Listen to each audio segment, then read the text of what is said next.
Here's another concern. We're going to go over this one. The one problem I have with this argument is late game Sunbreak Iceborne requires significant optimization to be playable. If the late game isn't balanced for optimization, this is a non-issue, but try fighting Fatalis with a Shelling Gunlance build and not use Clutch Claw. The amount of DPS you give up is significant to the point that the quest becomes impossible for normal people. If Monster Hunter didn't have optimization-focused DPS checks, these arguments would truly be irrelevant, but that's not how late-game Monster Hunter is balanced. Of course, for 90% of the game, this doesn't matter because you can slay most monsters with a potato build. Though, if a Pocket Horn becomes meta, then the late-game DLC will likely be balanced around it because Capcom tries to make those final fights a challenge for even well-optimized players. This unfortunately means trying to complete such quests with a suboptimal build will be a nightmare as it is for Iceborne Sunbreak. Good points. Most of your assumptions are false. Don't take it personally, Erikari. It's not about you. It's about the assumptions that you're making. They just aren't legitimate. 90% of the game, it doesn't matter. No, 99+% of the game doesn't matter what your build is. There's one or two quests, and if you ask late game world Iceborne players, the only quest they're going to tell you where optimization matters is Fatalis. Just the one quest. They won't even tell you that for iixxion because it isn't required. Optimization is not required for iixxion. You just need to understand how the siege works to beat iixxion. And so I've only heard people say, yeah, you really got to be in top shape for Fatalis. I've heard people say you don't. So it goes, it could go either way there. So 90% is far too low in estimation.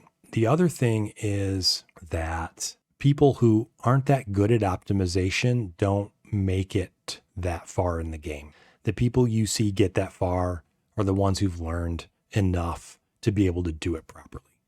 So your concern about quests becoming impossible for quote unquote normal people, regular people, average people.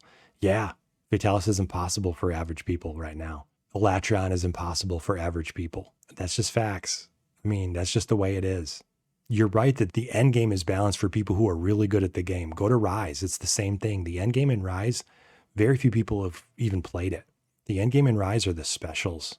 If you don't know what specials are, you aren't in the end game. You don't know what the Rise end game is. That's okay. That should tell you how far away you are from end game and how far away from being optimized you are at the game, even Rise, the so-called easy game. Those specials are a nightmare. So the other point that is a flawed assumption is that Capcom balances around a meta. That's just not true. Capcom does not balance around a meta.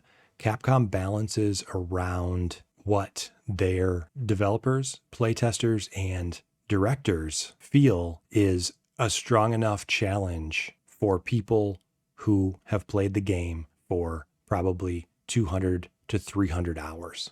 It might be a little higher than that even. It might be 400 to 500 hours.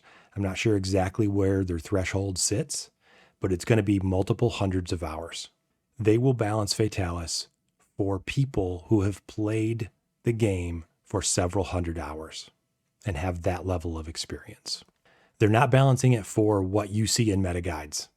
Therefore, they're not going to balance it for any supposed meta, supposed best way to play the game that the player base has come up with. Here's an example, okay? Remember when Sunbreak dropped and they were showing off Malzeno and they had a developer playing, I'm pretty sure it was Gunlance against Malzeno. Was it Gunlance or was it Lance? I don't remember what the weapon was, but they had a developer showcasing the new monster, the new switch skills. You can go back and look at this. And it took them, 20 or 30 minutes to beat the quest. That's what they balanced it around. That's what they balanced it around, that skill level. He wasn't just having an off day. He was giving us inside information on how they balance the monsters, what level of skill you should have to beat the toughest monsters. It's right there. And the funny thing is, all these meta chasers were criticizing the developer, the guy who's designing the game. They're criticizing him for how terrible he is at the game and how unoptimized his build was and how terrible his playstyle was. That's pretty fucking sad when your meta chasers are doing that kind of stuff. Just let the dude play the game. But that gives you an idea of what they balance around. So you can actually see that, and you can see gameplay for Wilds. I know they're trying to show the monsters and the quests and the areas and stuff more than trying to, play really well. But you can get an idea of how terrible they're playing that game too. And so, they're not sitting there waiting for meta guides to become available so that they can balance the game around it. They're going to balance the game long before any of these meta chasers has it in their hands. Yeah, some meta chasers do get early access, unfortunately, but the game's already balanced before they even get that early access. That's just the way it is. 3 assumptions that you're making that just aren't true. So you don't have to worry about this happening because it's just not how things are work right now. Capcom doesn't care about the meta. Ryozo-san always uses the hammer. Exactly. Didn't I just get through saying that, right? Sort of roundabout way, but with a different developer. Ryozo's not a developer. He's the producer. So he doesn't write code. He doesn't design anything. He just cracks the whip and makes sure everyone's on schedule. Make sure they got enough developers assigned to the project. Yeah, they're going to balance it around people like him. Okay, don't worry about it. I'll have to disagree with this one. Being able to have a pocket horn allows you to use your weapon plus buffs, while hunting horn is already balanced around having buffs. No, it's not. No, it is not. It is not balanced around having buffs. All the horns have different buffs, different sets of buffs. Don't worry about it. It's balanced around that awesome raw damage you can do. Without the buffs, it's very weak. Absolutely not. You cannot possibly be a horn main if you say that. Maybe you're not a horn main. Maybe that you're trying to just explain the concern that horn mains have. This is not how horn works, and horn is incredibly powerful without the attack up buff. I don't know how else to say it.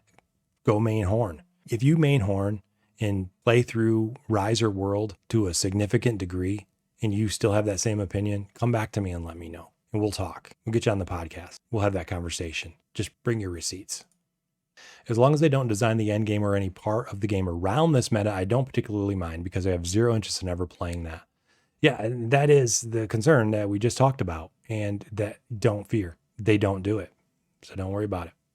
The concern is that in previous games, the hunting horn had no good traits to it other than the melodies, and even with the melodies, the weapon falls behind in damage or status buildup or any trait that other weapons get. Bullshit. And so here is the real concern, right? It's when you start comparing your weapon to other weapons, right? Didn't I tell you a little earlier in the video that that's the real concern? It's not about the weapon getting recognition. It's not about, people not using the weapon or trivializing the weapon. It's about a sense of fairness. It's about, is Capcom treating me fairly with how they've designed my favorite weapon? Pocket horn doesn't change that. It really doesn't change that at all. Either they're going to treat you fairly, either you're going to feel like you've been treated fairly with the weapon changes that they give you, or you're not. And pocket horn does not change the calculus on that one bit.